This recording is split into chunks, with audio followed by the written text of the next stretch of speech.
Hello students, तो कैसे हैं आप लोग। हिंदी की क्लास आज 1-2 दिन के ब्रेक के बाद फिर से स्टार्ट हुआ है। तो अश्वनी जी, इस क्लासेस में आप लोगों का मैं बहुत बहुत वेलकम करती हूँ। अपने क्लास को मैं स्टार्ट करती हूँ।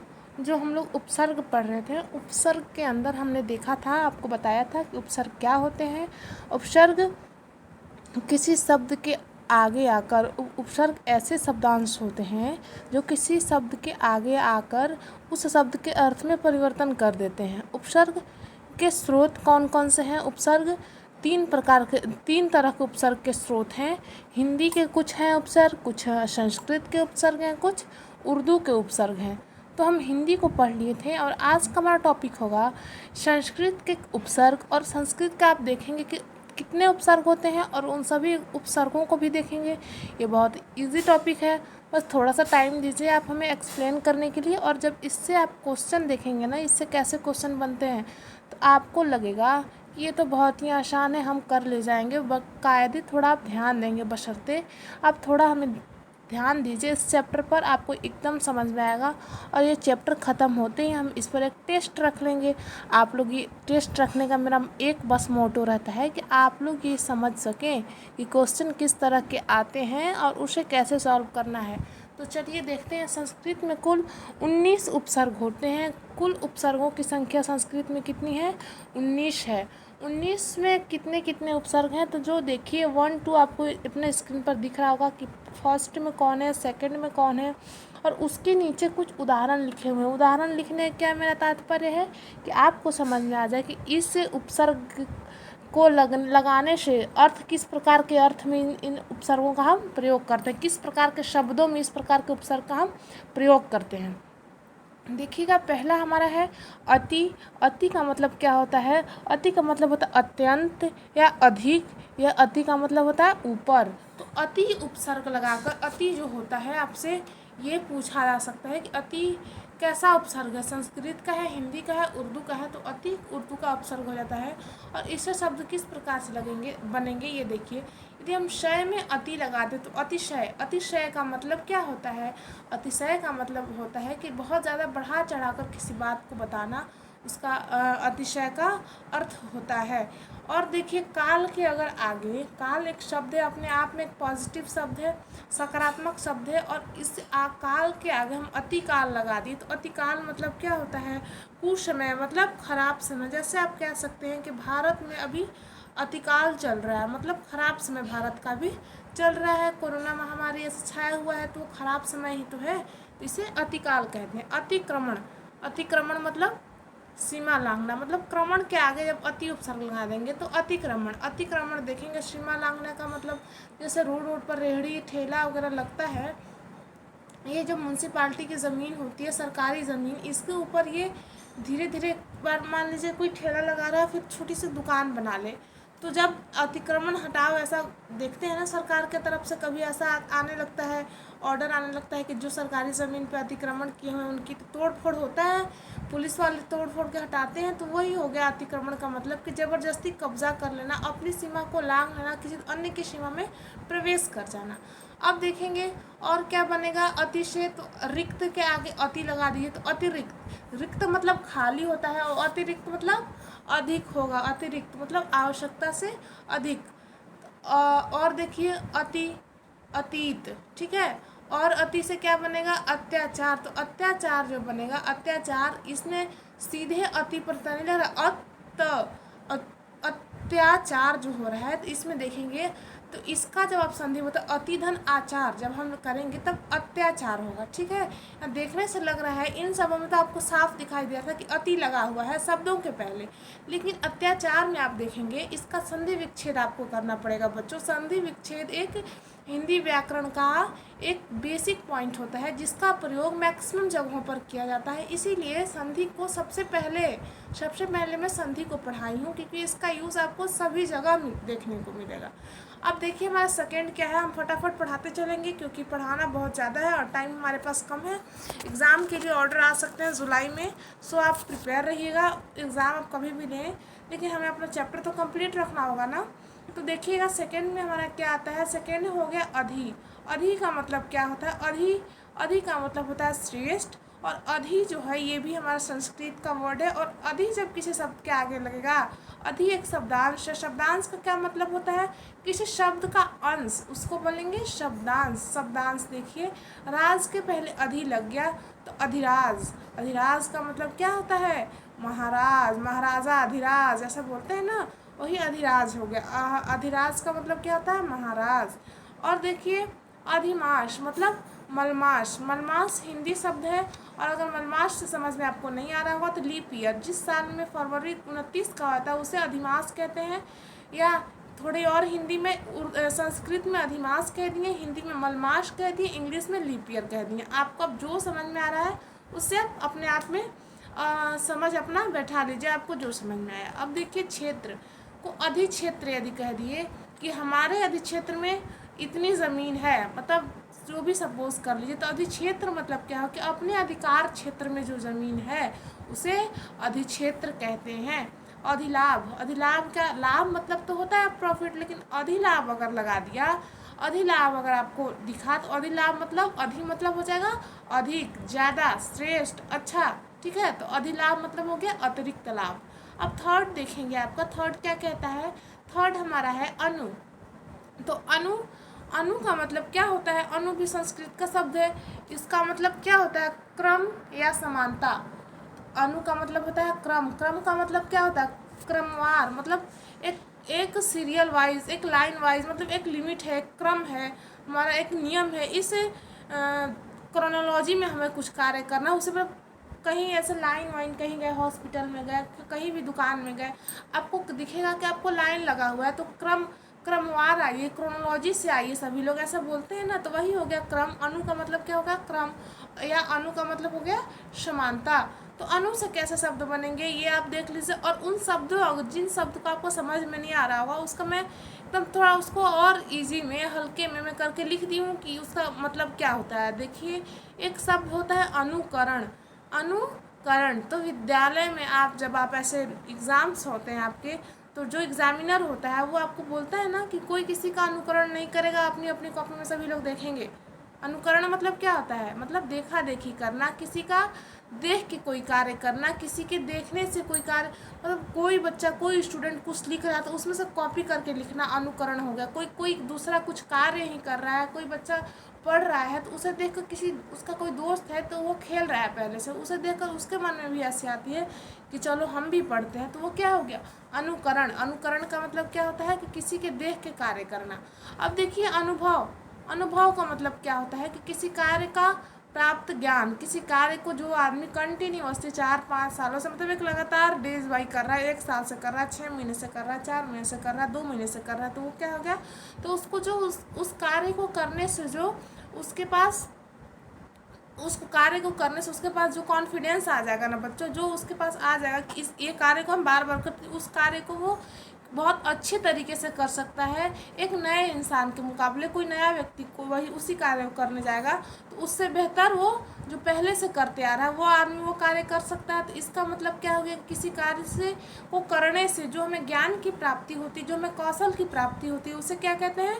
अनुभव कहते हैं। अब देखिए अनुपात, ये सब अनु से लग रहे हैं, आप देख रहे होंगे अनु उपसर्ग लगाने से ऐसे शब्द बनते जा रहे हैं। अनुपात मतलब दो वस्तुओं के बीच का सापेक्ष मान, उसे अनुपात कहते हैं। अनुमति एकदम बिल्कुल आसान शब्द से समझ ही रहे। अनुमान लगाना, अनुक्रम मतलब क्रमानुसार। अब देखिएगा चौथा हमारा क्या कहता है?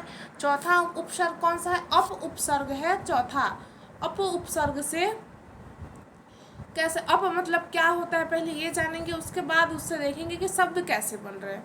तो अप से, अप का मतलब क्या होता है? अभाव, विकार, बुराई, किसी की बुराई, ठीक है, किसी के बारे में बुरा आपको कुछ कहना है, बताना है, किसी के बारे में कोई विकार है, मतलब कोई उसकी मतलब कोई विकार उत्पन्न, मतलब कोई खराब भी बात हो गई, किस चीज़ का किसी व्यक्ति में अभाव है, कोई उसमें अवगुण है, कोई बुराई है, उसके लिए हम अप उपसर्ग का इस्तेमाल करेंगे। जैसे अपंग, अपंग है, ऐसे हम लोग बोलते हैं ना कि वो कोई व्यक्ति के या फिर किसी को कि वो अपंग है, अपंग है, मतलब कोई उसका एक अंग नहीं है, अंग उसका टूटा हुआ भी हो सकता है, नहीं भी हो सकता है, खराब भी हो सकता है, उसके बारे में बुरा ही ना उसको बता रहे हैं, उसकी उसकी बुराई ही ना बता रहे हैं कि उसका एक अंग खराब है, तो वो तो उसकी बुराई हो गई, वो उसका अवगुण हो गया। वही हो गया अप का मतलब, देखिए अपघर्षण मतलब रगड़ने से जो घर्षण उत्पन्न होता है उसे हम क्या कहते हैं, अपघर्षण। अपमान, अपमान मतलब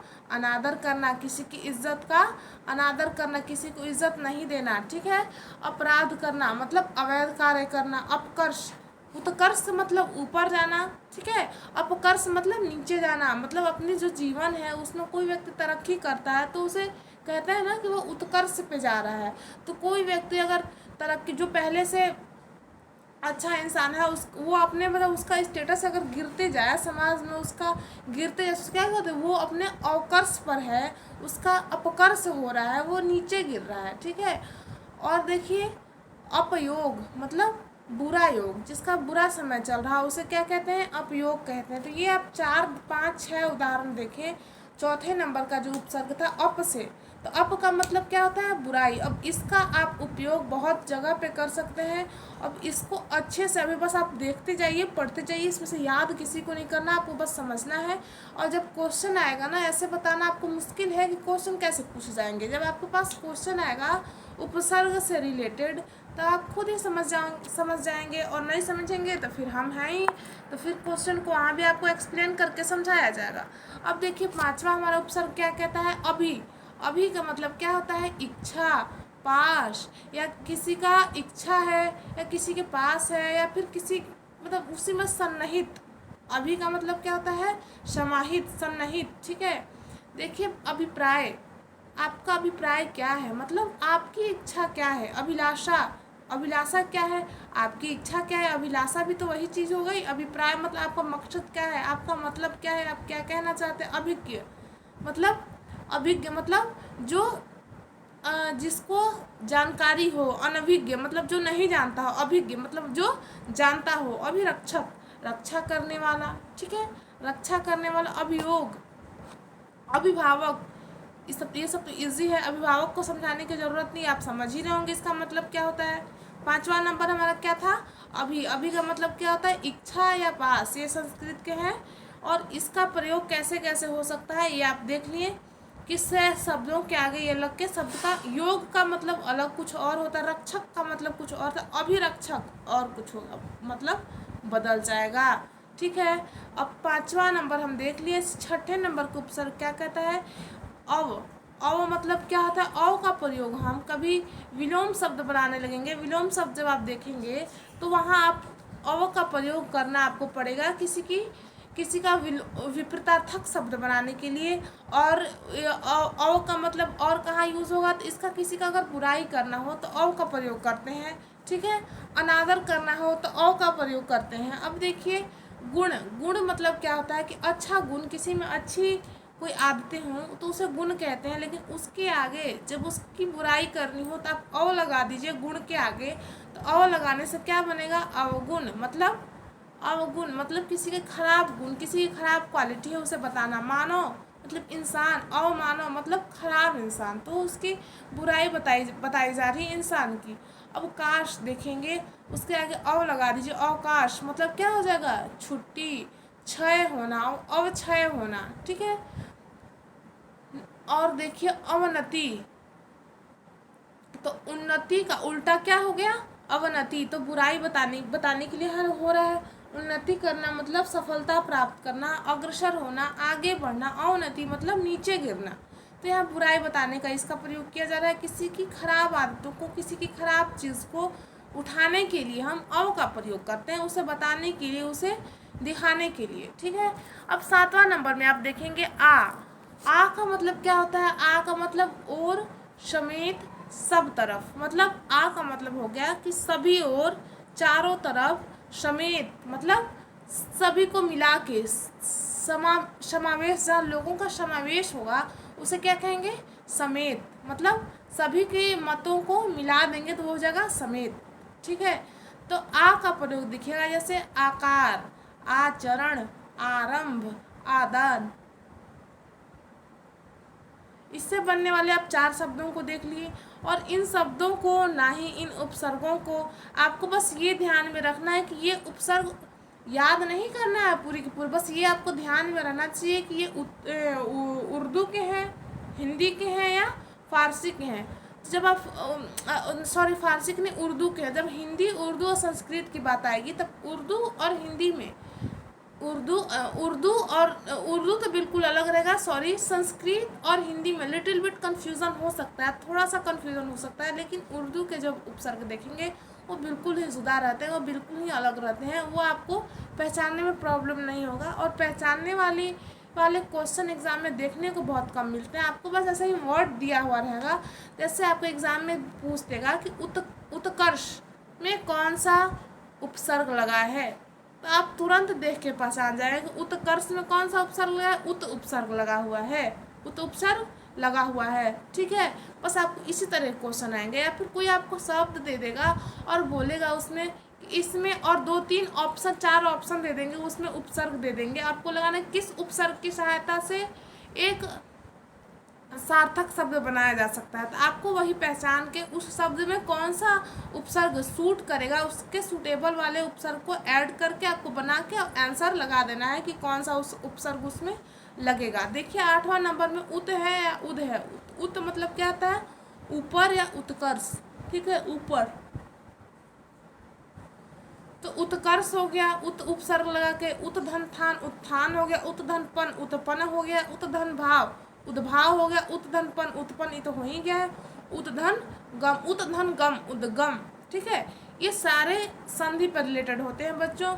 संधि अगर आप नहीं पढ़े होंगे तो ये भी आपका वीक रह जाएगा, कमज़ोर रहेगा। और अगर संधि जो पढ़ के आए होंगे, उनको जो थोड़ा बहुत भी समझे होंगे वहाँ पर, यहाँ इसको बहुत आसानी से करेंगे। तो ये देखेंगे उपसर्ग से कैसे लग रहे हैं। इन्हें पढ़कर ज़्यादा अपना समय को वेस्ट नहीं करना है, बस देखते जाना है इनसे शब्द कैसे बनते हैं, ताकि एग्ज़ाम में आप शब्द बना सकें। अब देखिए 9वां नंबर उपसर्ग कहता है उप।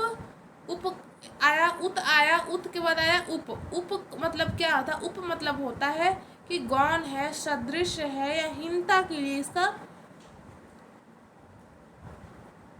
प्रयोग किया जाता है। जैसे देखिए गौण मतलब भेद के अंदर, तो भेद को तो लोग जानते हैं, लेकिन भेद के अंदर क्या होते हैं, उपभेद, तो वो गौण होते हैं ना, वो छुपे हुए होते हैं ना। तो उसी प्रकार से इसका प्रयोग किसी बात, किसी के अंदर की चीज़ों को दिखाने के लिए प्रयोग किया जाता है। ठीक है, जैसे उपभेद, उपकार, उपजीवी। उपजीवी मतलब दूसरे पर जिसका जीवन दूसरे पर निर्भर हो, वो ऐसा जीव जो दूसरे पर निर्भर हो, आश्रित हो। उपनाम, जैसे आपका स्कूल में कोई और नाम होता होगा, घर पे कोई और नाम है। ठीक है, तो जो उपनाम है मतलब घर का जो नाम है, तो स्कूल के जो आपको फ्रेंड होंगे घर के नाम से बहुत कम जानेंगे, या टीचर्स होंगे। क्यों? क्योंकि वो आपका उपनाम है, मतलब वो गौण है। और जो आपका मेन आपका जो नाम है जो स्कूल में चल रहा है, वो आपका मुख्य नाम है। तो ये उप का उपसर्ग, उपसर्ग का प्रयोग कहाँ करते हैं, किसी चीज़ को गौण है, किसी चीज़ मतलब छुपा हुआ है, उस चीज़ को दिखाने के लिए। ठीक है, उस शब्द को लिखने के लिए। अब देखेंगे 10वां उपसर्ग क्या कहता है। 10वां उपसर्ग है दूर या दरू। दूर या दरू का मतलब क्या होता है, मतलब बुरा, दुष्ट या हीन। अब देखिए जो संस्कृत के हैं ना, इसमें आपको कहीं हलंत वलंत लगे हुए दिख जाएगा किसी उपसर्ग में, तो आप आराम से समझ जाइएगा कि ये संस्कृत के हैं, क्योंकि हिंदी में इस प्रकार के हलंत नहीं लगते हैं बच्चों। ये संस्कृत के हैं, वो आपको पहचानने में यहाँ पर थोड़ी आसानी हो सकती है, लेकिन ये सभी जगह नहीं होते हैं। लेकिन जिसमें लगे होते हैं उसे तो बिल्कुल अलग ही रखिएगा, उसमें कन्फ्यूज़न मत लाइएगा। जैसे ये दूर है, ठीक है, इसका प्रयोग कैसे होगा, शब्द कैसे बनेगा, इसका मतलब क्या होता है, तो इसका मतलब होगा बुरा, दुष्ट या हीन। तो दुर्दांत मतलब क्या होगा, मतलब जो दुर्दांत हो, खूंखार हो, उसके लिए। दुरात्मा, जो खराब आत्मा हो, मतलब खराब इंसान के लिए। दुर्व्यवस्था, व्यवस्था मतलब क्या होता है, व्यवस्थित मतलब क्रमवार, अच्छी तरीके से, एक नियमवार। लेकिन दुर्व्यवस्था जहाँ आ गया मतलब व्यवस्था से नहीं, व्यवस्था से रहित। चरित्र मतलब क्या होता है, चरित्र मतलब आचरण, और दुष्चरित्र मतलब खराब आचरण। साहस, साहसी व्यक्ति, और दुस्साहस अलग चीज़ हो गया। वचन, ठीक है, सही शब्द कोई बोले तो उसे वचन कहते हैं, और खराब बोलने लगे तो उसको क्या बोलेंगे? दुर्वचन, ठीक है। और देखेंगे अभी 7-8 और बचे, इसे फटाफट ख़त्म करेंगे और क्लास को अपना वाइंड अप करेंगे जल्दी जल्दी। अब देखेंगे निर और निस, ये भी हलंत वाले हैं, बिल्कुल इसे संस्कृत में ही रखेंगे, इनमें कंफ्यूज कोई नहीं होगा। निर या निस मतलब क्या होता है? मतलब बाहर या रहित। अब जैसे देख रहे हैं निःस्पर्श, निःसंकोच, निःशुल्क, आपके स्क्रीन पे है, इसे आप अच्छे तरीके से देख पा रहे होंगे। अब इन्हें देखकर आप बिल्कुल इसमें अगर आपको कोई पूछ दे कि इसमें जो कौन सा उपसर्ग लगा है, तो निर उपसर्ग लगा है। और जो ये डॉट बन जाते हैं ये र ही होते हैं, ये डॉट जो हैं ये र ही होते हैं, लेकिन इनका यहाँ र ना लिख के हम ऐसे डॉट डॉट करके लगाते हैं, ठीक है। तो इसका मतलब क्या होगा? निधन स्पर्श मतलब बिना लोभ के, निसंकोच मतलब बिना लज्जा के, निःशुल्क बिना धन के, निर्जन मतलब बिना जन के, जहाँ कोई अकेला हो उसे निर्जन कहते हैं। निर्भय बिना भय के, निर्मल मतलब एकदम मल रहित, स्वच्छ। तो इस प्रकार के जहाँ आपको शब्द देखने को मिलेंगे, जहाँ ऐसे डॉट लगे हों या ऐसे हलंत लगा हो, तो ये आपके संस्कृत के उपसर्ग से बने हुए शब्द होंगे। यहाँ पहचान लेंगे आप एकदम आसानी से। अब और देखिए उपसर्ग नंबर 12वां उपसर्ग हमारा क्या कहता है? 12वां उपसर्ग है नी। नी मतलब क्या होता है? नी मतलब नीचे या अंदर, ठीक है, या भीतर, नी का प्रयोग। अब देखिएगा निहित मतलब समाहित। अब समाहित का प्रयोग कहाँ आप करते हैं? जैसे आप संगम की बात ले लें तो आप बोलेंगे कि इसमें गंगा यमुना का पानी समाहित है, मतलब मिला हुआ है, भीतर है, एक मतलब उसको एक ही में मिला हुआ है। जहाँ ऐसा कहा जाए, ऐसा कोई अच्छा स्टूडेंट अगर क्लास में होता है उसे टीचर कैसे कहते हैं? इसमें सारे गुण निहित हैं, मतलब इसमें सारे गुण समाहित है, इसमें सारे गुणों का संलयन है, सारे गुण इसमें पाए जाते हैं, जिसके अंदर पाए जाते हैं उसे क्या कहेंगे? उसे बोलेंगे ना कि इसमें सारे गुण निहित हैं। तो देख लीजिए इसका प्रयोग कैसे कहाँ किया जाएगा, कैसे किया जाएगा। और निखिल, नी उपसर्ग से और क्या बन सकता है? निखिल बनेगा, निबंध बनेगा, नियम बनेगा, निदान बनेगा, निरामय बनेगा, ठीक है। ये नी उपसर्ग से कैसे शब्द बनते हैं ये आप देख रहे हैं। अब 13वां नंबर हमारा जो है वो है परा। परा मतलब क्या होता है? उल्टा या नाश या अनादर के लिए। अब देखिए परा का कैसे होगा प्रयोग, इस उपसर्ग का प्रयोग से शब्द कैसे बनते हैं? तो परा धन काष्ठा, पराकाष्ठा, पराधन क्रम, पराक्रम, परधन जीवी, परजीवी, पराधन जय, पराजय, ठीक है। पराधन मर्श, परामर्श, परामर्श मतलब सलाह लेना, परजीवी मतलब जो जीव दूसरे पर निर्भर हो, पराक्रम मतलब वीरता, पराजय मतलब हार, पराकाष्ठा मतलब किसी का उदाहरण देना, उसकी पराकाष्ठा मतलब किसी का उदाहरण देने में ऐसे शब्दों का हम प्रयोग करते हैं, किसी की बड़ाई करने में, ठीक है, प्रयोग करते हैं। अब देखिएगा परी का पूर्ण या चारों ओर। परी का मतलब क्या होता है? परी मतलब क्या होगा? पूरा या चारों ओर होगा, या पूर्ण होगा, या पूरा होगा, ठीक है। तो परिधि मतलब क्या होगा? परिधि से देखिए संपूर्ण वृत्त की जब बात आती है, संपूर्ण वृत्त का कितना, पूरे वृत्त का जब आपको निकालना होगा कि क्षेत्रफल इसका कितना, परिधि कितना, मतलब उस पूरे वृत्त ने कितना स्पेस घेरा हुआ है उसे कहेंगे परिधि। तो परिधि मतलब पूर्ण हुआ ना, यहाँ पूरे से मतलब है ना, आधा से मतलब नहीं है। अब देखिएगा परिचय, अब किसी इंसान को आप नहीं जानते तो उससे परिचय जब आप पूछेंगे तो वो परिचय में अपना पूरा परिचय देगा कि वो कहाँ रहता है, क्या कहाँ उसका घर है, उसका नाम क्या है, उसके पिताजी का नाम क्या है, तो ये सब हो गया। अब देखिए परिपूर्ण मतलब जो पूरा भरा हुआ हो, परिधान मतलब वस्त्र, ठीक है, परिवर्तन।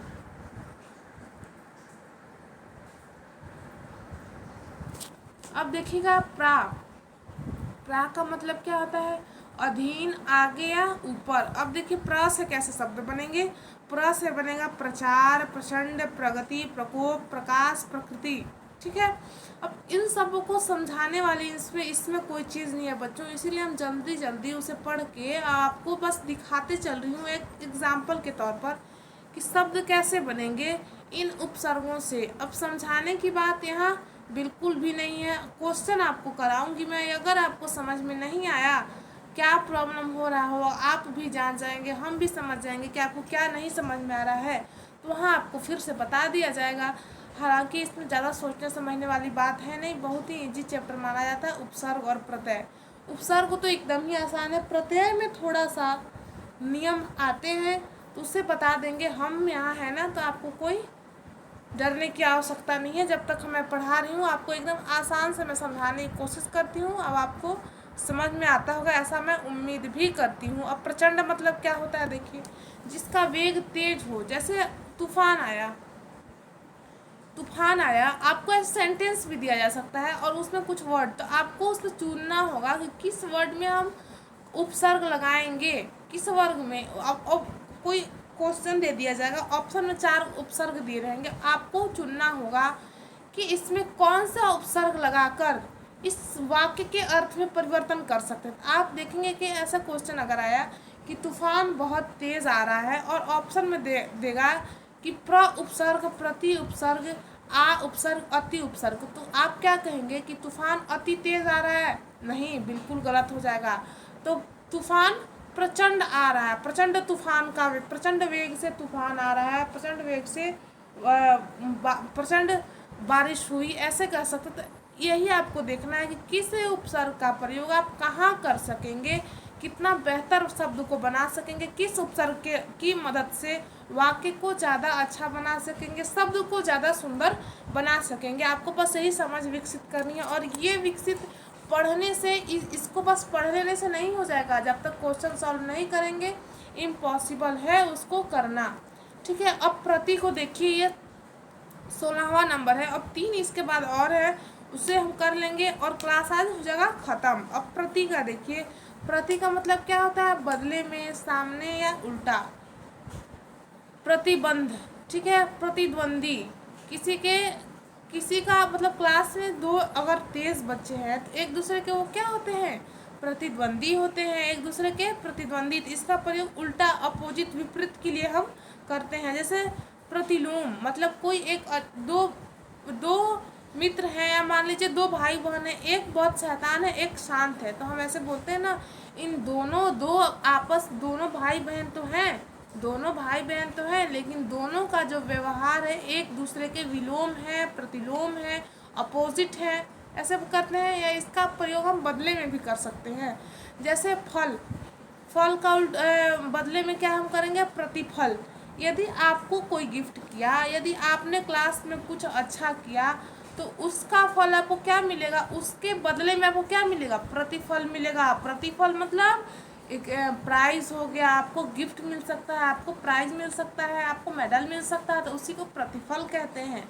देखिए वाद और प्रतिवाद, वाद मतलब क्या होता है, विवाद करना, किसी चीज़ पर, किसी मैटर पर अपना व्यू रखना, उसे कहते हैं वाद करना। और प्रतिवाद मतलब क्या हो गया, उस व्यू का खंडन करना, अपना बात जो सब लोग रखा उसका खंडन करना प्रतिवाद हो गया। ठीक है। अब नेक्स्ट देखिए, वी प्रत्यय हो गया, उपसर्ग हो गया। वी का मतलब क्या हो गया, विभिन्नता या हीनता के लिए। वी का प्रयोग कहाँ करेंगे, विभिन्नता और हीनता के लिए। देखिए आपको याद इसमें क्या रखना है ना, कि वी उपसर्ग का प्रत्यय क्यों कहाँ किया जाएगा, तो इसका उपसर्ग, वी का उपसर्ग भिन्नता के लिए किया जाएगा, अलग दिखाने के लिए किया जाएगा। ठीक है। अब देखिएगा इस उपसर्ग के सहायता से वर्ड कैसे बने। विभाग, तो अब बहुत सारे जहाँ भाग हैं उसमें भिन्नता के लिए ही तो बनाया गया है विभाग। जैसे आप जाएंगे BHU में एग्ज़ाम देने, तो वहाँ बहुत से विभाग दिखेंगे। कॉमर्स डिपार्टमेंट का अलग है, लॉ वालों का अलग है, साइंस वालों का अलग है, आर्ट्स वालों का अलग है। तो वो क्या है, विभाग है, सब लोगों का अलग अलग विभाग है। तो जहाँ बहुत सारे चीज़ पढ़ाया जा रहा है, जहाँ बहुत तरह, मतलब दोनों का मतलब जो मकसद सभी का यही है कि वहाँ पर पढ़ना जाना है, पढ़ने जाना है, लेकिन सबका अलग अलग से पढ़ाई का बस एक ही सोर्स नहीं है। पढ़ाई हम बहुत सेक्टर्स से करते हैं, तो उन सभी सेक्टर जो है पढ़ने के, उन सभी का अलग अलग भागों में विभाजित कर दिए। उसे क्या कहेंगे? विभिन्न अलग, विभिन्नता मतलब भिन्नता, मतलब उसमें अलगाव जब हो जाएगा, अलग अलग जब सारे हो जाएंगे तो उसे विभाग कहते हैं। विमुख हो जाना मतलब किसी से, चलिए सपोज करिए कि मेरी आपसे बहुत दोस्ती थी, लेकिन आपका कोई दोस्त चलिए सपोज मान लीजिए कि आपसे अब बात नहीं हो रही है, तो आप क्या कहेंगे कि मेरा फ्रेंड जो है, मेरा दोस्त जो है हमसे विमुख हो गया, मतलब हमसे उसकी जो आपके प्रति है वो हीन भावना आपको दिखाने लगा, आपसे बात नहीं कर रहा है। इसका मतलब क्या हो गई? आपसे हीनता दिखा रहा है। ठीक है, ऐसे करके समझना है चीज़ों को। अब देखिए, विकल मतलब बेचैन। ठीक है, वियोग मतलब बिछड़ना, यहाँ भी हीनता हो गई, बिछड़ाव हो गया, अलगाव हो गया। भिन्नता का मतलब यहाँ वी मतलब बहुत सारे शब्द हो जाएंगे। 2 शब्द मैंने बस क्यों लिखा है, क्योंकि सभी चीज़ों को लिखना बच्चे पॉसिबल इतना नहीं हो जाता है, और मुझसे जहाँ तक कि बनता है मैं मैक्सिमम चीज़ों को लिखना का प्रयास करती हूँ। और कुछ चीज़ें मैं बोलती हूँ, आपको इम्पोर्टेंट लगता है और लगता है कि यहाँ नहीं लिखा हुआ है, तो आप अपनी कॉपी में नोट करिए ना। आप अपने कॉपी में सारे बच्चे नोट करते जाइए। अब देखिए, वियोग हो गया, यहाँ भी एक तरह से विभिन्नता हुई ना, अलगाव हुआ ना, भिन्नता पाई गई ना, अलग अलग हुए ना, तो इसलिए वी का प्रयोग किए। ठीक है, क्रय की विक्रय, विक्रय करना, तो विक्रय करेंगे जब हम बेचेंगे तो विभिन्न व्यक्तियों के बीच में बेचेंगे, विभिन्नता हुई। ठीक है, विभाजन किए, जब आपके पास कुछ ऐसा रहेगा, कोई आपके पास मान लीजिए 10 कलम है, 10 पेन है आपके पास, और उनका आप विभाजन कर रहे हैं कि ये रेड पे चलने वाला पेन अलग, ब्लैक चलने वाला पेन अलग, ब्लू चलने वाला पेन अलग, तो इसका विभाजन कर दिए, रंग के आधार पर विभाजन किए, अलगाव किए, विभिन्नता किए, भिन्नता हुआ, उन कलमों में कुछ भिन्नता थी तभी तो उन्हें अलग किए। तो आप यही इन शब्दों से इसी प्रकार से आपको समझना है। और देखिए, विराम, विलास, विवश, विद्रोह, विविध आदि। ठीक है, वी से लगने वाले, वी प्रत्यय सब उपसर्ग से लगकर बनने वाले शब्द। अब देखेंगे, अब 2 और है आपके स्क्रीन पर। अब देखेंगे एक और क्या कहता है कि सम। सम का मतलब क्या होता है? संयोग या पूर्णता। ठीक है, संयोग या पूर्णता। जैसे सम से क्या बना? संकल्प, समधन कल्प, संकल्प। अब समूह को संधि विच्छेद करिए। ठीक है, यहाँ तो आपको ऐसा नहीं सोचना है कि यहाँ तो आधा का है, सम में सम्मुख में तो आधा म है, लेकिन ऊपर पूरा म लिखा हुआ, तो पूरा म से बनना चाहिए था, लेकिन ऐसा नहीं है। इसको आप तोड़ के देख लीजिए ना, तोड़ के देख लीजिए, तो सम धन मुख, सम्मुख होगा, मिलाने पर ना आधा होगा, लेकिन जब आप इसे विच्छेद करेंगे तभी, अगर किसी शब्द में से आपको प्रत्यय उपसर्ग छाटना हो या प्रत्यय भी छाटना हो ना, प्रत्यय जब पढ़ेंगे तब उसकी बात करेंगे, लेकिन अभी उपसर्ग की बात करें। उपसर्ग अगर आपको छाटना है कि किसी शब्द में कौन सा उपसर्ग है, पता लगाना है, तो कैसे लगाएंगे पता? उसका विच्छेद करेंगे, और जो पहले जो आया होगा वर्ड, किसी शब्द के पहला जो पद होगा विच्छेद करने पर, 2 पदों में विभाजित होगा ना विच्छेद करने पर, तो जो पहला होगा वही उपसर्ग हो जाएगा। ठीक है, बस इसी प्रकार से आपको करते रहना है। संधि को थोड़ा कॉन्सेप्ट अपना क्लियर रखिए। हिंदी व्याकरण के लिए बेसिक माइंड हमारा संधि हो जाता है। अब देखिए, संगीत, संचय, संदेह, संदेश, समाचार, ये सब क्या हो गया? सम उपसर्ग से बनने वाले शब्द हो गए। अब देखिए, सु उपसर्ग से शब्द कैसे बनेंगे। सु से क्या बनेगा? सुंदर। सुंदर का क्या? सु से जो शब्द बनेगा वो सुंदरता दिखाने के लिए, अच्छाई दिखाने के लिए। ठीक है, अभी तक हम जितना भी पढ़े तो वो सब किसी की बुराई दिखाने के लिए, अवगुण दिखाने के लिए, लेकिन सु का प्रयोग किया जाता है किसी की अच्छाई दिखाने के लिए, किसी की गुण को दिखाने के लिए, किसी की क्वालिटी को दिखाने के लिए हम सु का प्रयोग करते हैं। तो इसको एकदम अलग रखिएगा, बाकी सबका खिचड़ी हो जाएगा, हम समझ सकते हैं स्टूडेंट का आप लोगों की भावनाओं को, क्योंकि थोड़ी उन लोगों में सिमिलैरिटी है, लेकिन कुछ कुछ एकदम अलग है। जैसे विसर्ग वाले कुछ हो गए वो बिल्कुल अलग होंगे, और ये सु वाला हो गया, वी वाला हो गया, उत वाला हो गया, ये सब कुछ कुछ अलग है। तो जो अलग हैं बच्चों, उनको छाटते भी जाइएगा। बस इस पर मत निर्भर रहिएगा कि हमें चीज़ें नहीं समझ में आ रही होंगी। अगर ये आप पॉइंट मन में बना लेंगे ना, तो वाकई समझ में नहीं आएगा, और कोई समझाने भी नहीं पाएगा। आप तभी कोई किसी बातों को समझ पाएंगे जब आप तैयार रहेंगे चीज़ों को समझने के लिए। समझाने वाले की विशेषता तभी है जब समझने वाला रेडी रहेगा और समझाने वाला, तो दोनों का जहाँ पूरक में काम करेंगे तभी होने पाएगा। अब सु का प्रयोग अच्छाई दिखाने के लिए, देखिए कवि तो सभी होते हैं, लेकिन सुकवि अगर कहेंगे, कुमार विश्वास एक सुकवि हैं। सुकवि मतलब बहुत अच्छाई उनकी दिखाना है, तो सुकवि। ठीक है। सुलभ, सुलभ मतलब क्या होगा, आप दिखेंगे कि सुलभ जल मतलब स्वच्छ जल, अच्छा जल, इसे आप पी भी सकते हैं, ऐसा लिखा था सुलभ जल। ठीक है। सुरक्षा, तो रक्षा जहाँ किया, रक्षा मतलब क्या होता है, किसी का रक्षा करना, मतलब किसी का आप किसी का संरक्षक, मतलब किसी की रक्षा करना, किसी की देखभाल करना। अगर सुरक्षा की बात आ जाए तो उसको सुरक्षा करना, तो उसकी मतलब रक्षा ही है, सुरक्षा का मतलब भी रक्षा करना ही होगा, लेकिन थोड़ा सा वो उस शब्द की सुंदरता बढ़ जाएगी सु लगा लेने से। विचार, विचार दूसरे पर कई प्रकार के विचार हो सकते हैं, लेकिन सु अगर लगा दिए तो सुविचार मतलब अच्छा विचार। दर्शन, दर्शन मतलब क्या होता है, किसी चीज़ को देखना, तो ऐसा करते हैं ना, दर्शन हो गए हमें।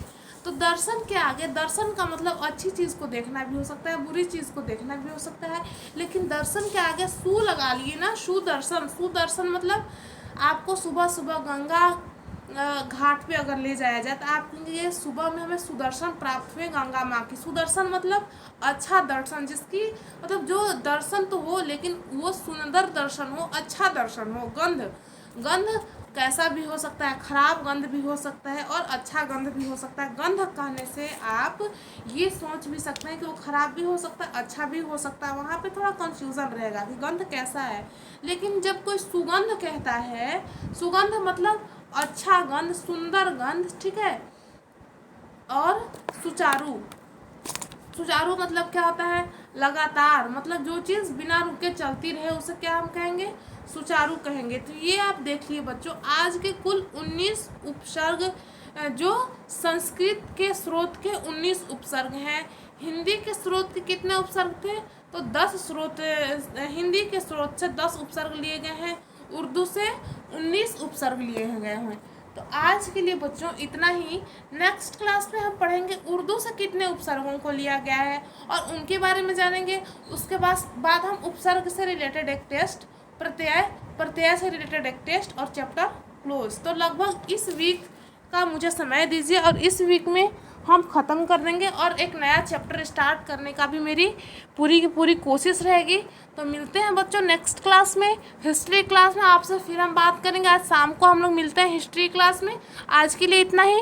वीडियो अगर अच्छा लगे तो प्लीज़ लाइक शेयर सब्सक्राइब करें। और अश्वनी जीएस क्लासेस में जो बच्चे नए, आप बच्चों को जोड़ने का प्रयत्न करिए। जो नए बच्चे जुड़ रहे होंगे प्लीज़ चैनल को सब्सक्राइब करेंगे बच्चों।